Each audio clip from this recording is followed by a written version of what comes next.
Hey, it's Flora, and I'm back with day 2 of the 75 Hard video challenge. And today I'm talking about the 3 gaps I've identified in implementing professional development. So, just to give you a little context, I have been working with a few programs over the course of like several months, right?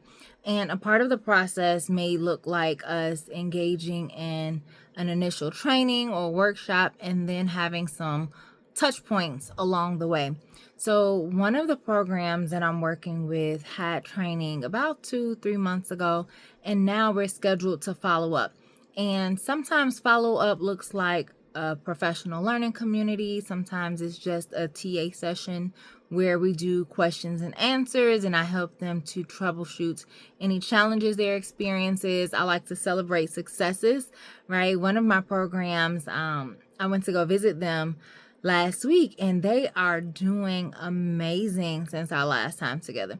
So it's just those checkpoints along the way to support implementation and making sure that the program has a connection to the PD provider, right? So there's some programs I work with and it's kind of like a one and done. I came in, I got out, and sometimes I hear from them again, sometimes I don't.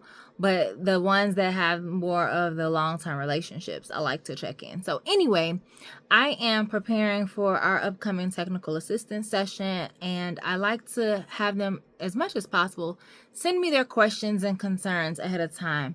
And that's because I may sometimes have to research the answer. It may not, always be an automatic. And sometimes the answer just really depends. And it could depend on the program's policies and procedures. I might have to go back to what the actual training plan was. I do a lot of custom PD where I'm creating sessions just for your program. So I want an opportunity to go back and look at my notes and, what did we discuss when we put the session together in the first place. And then sometimes I might just need to pick up the phone real quick and call the director and say, hey, if this is a question your teacher has, that means you and I need to talk because there are some things on your end you need to clarify. So nevertheless, there are several reasons why I would want them to send me their thoughts and questions ahead of time so that I'm prepared and I'm not using their allocated time for us to have discussions to research, right? That's essentially what it is. I would be doing research. So in this preparation, I noticed 3 things, okay? 3 red flags that the professional development mistakes I try to help people avoid are actually being committed here. And the first one is that there is a lack of communication between the leadership and the staff in terms of expectations. Some of the questions that these teachers posed let me know that leadership wasn't clear on what they expected. So I'll give you an example just so that I don't have to use their specific questions, right? I want to maintain the integrity of the program and my goal isn't to out anybody, is to really share so that you can be prepared the next time you plan for your PD.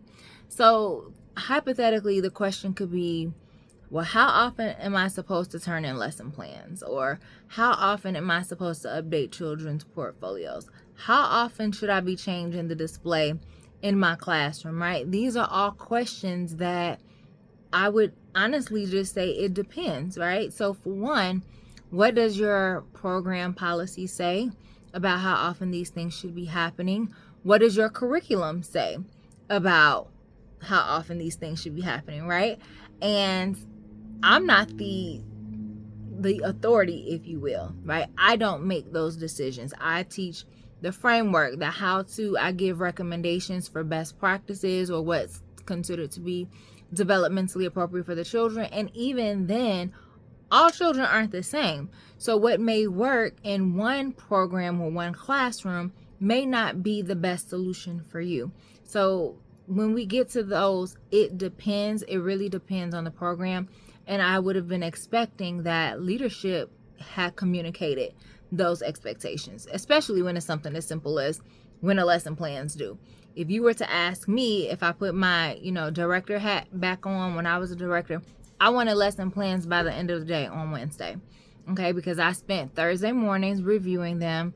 I would mark them up, give them feedback on sticky notes, and I bought colored pens, and I just had a whole system and process for submitting lesson plans and also for checking documentations. I would do my walkthrough to make sure that, for instance, if we're in the middle of January in Chicago, you don't still have apples up on your bulletin boards from September. So there needs to be communication of expectations. And based on the questions, that was one of the gaps that I noticed right away. The second gap that I noticed was clearly a lack of systems to follow through, because if these things are being monitored regularly, you wouldn't have to ask me how often they should take place, or how much is enough documentation for assessments, or how much detail do I need in my lesson plan. Those are things that the on-site leader should be able to answer. And even if they are monitoring, they should again have some type of expectation. So one, we're not clearly communicating those expectations. Two, the follow through and the follow up isn't consistent if it's happening at all. And then the third thing that was really a red flag for me was that some people haven't even started at all. The question was blatantly like, how do I get started? And I'm like, what do you mean? It's been a couple of months. Now, I do understand that there could be a few reasons for why a teacher would want to know, how do I get started? Maybe they're new to the program and they didn't attend the training that everyone else had a few months ago.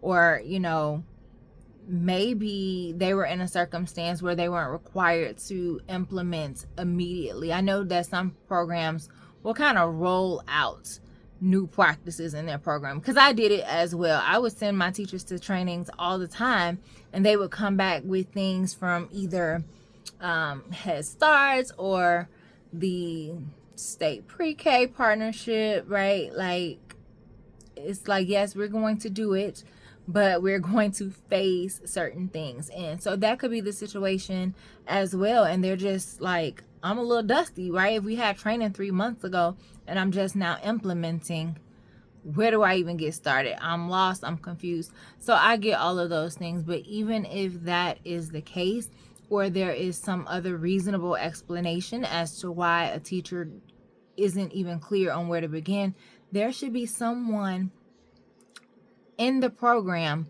who can give them some type of guidance. It could be their supervisor, it could be the program director, it could be another teacher. But if they are just so unclear about where to start, then that means the ongoing support that they're going to need to be consistent and follow through is likely not going to be there.